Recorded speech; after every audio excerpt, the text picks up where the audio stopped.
This video focuses on the functionality of the project screen. The project screen is where all previously recorded and edited projects are listed for playback. To access the project screen from the instant record screen or home screen, just press on the project icon in the bottom right corner of the navbar. A list of projects will appear with the most recently created project appearing at the top.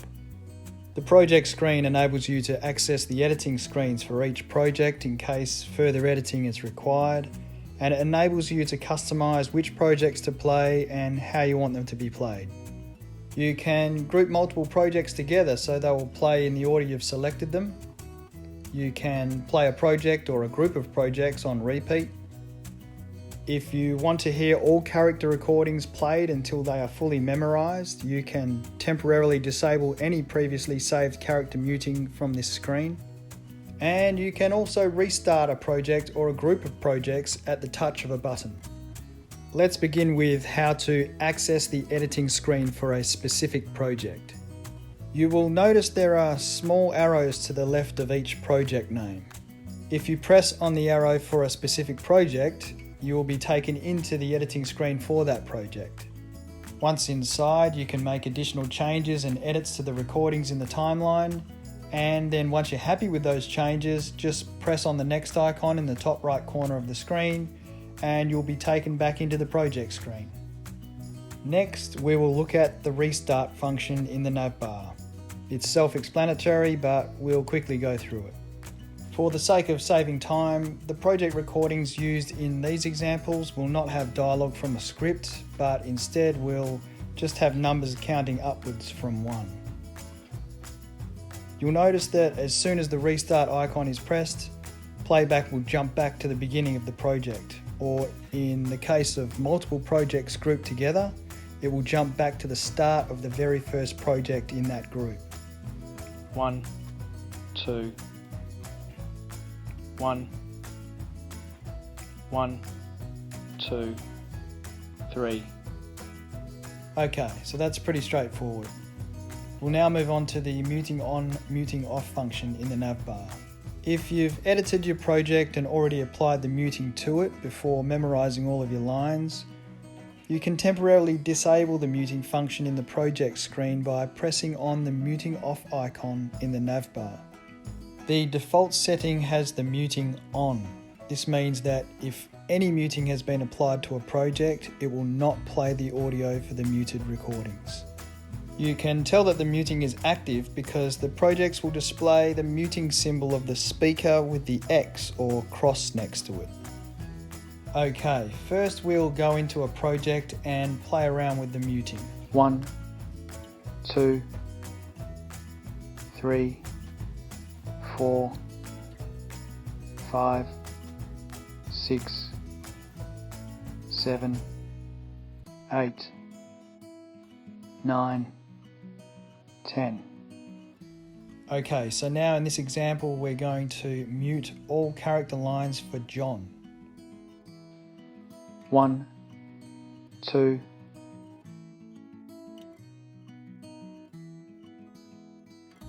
5, 6,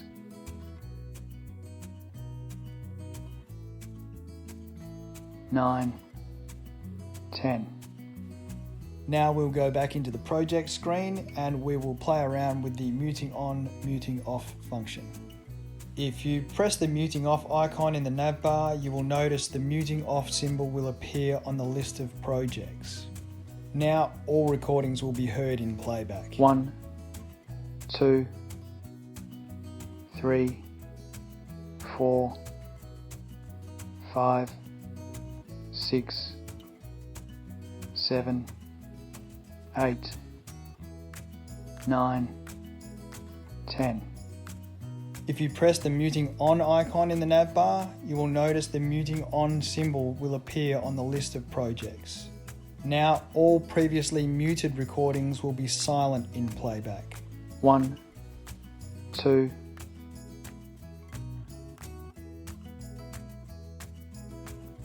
5, 6,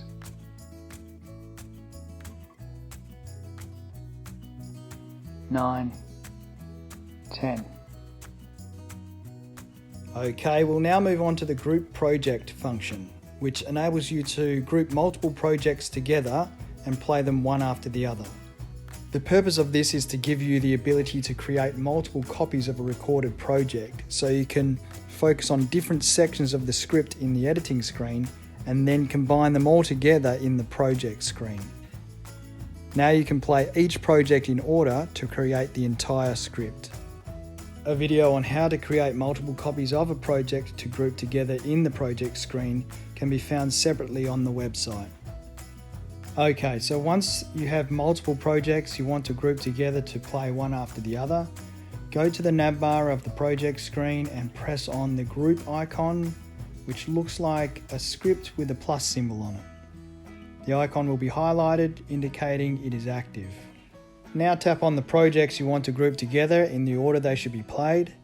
So the first selected will be the first to play in the group, the second will play next, and so on. Each time a project is selected, the group icon will appear under the project name. The group icon will also display a number on it which indicates the order it will be played in the group. Once all projects have been selected in the correct order, press on the group icon in the navbar again to save the changes.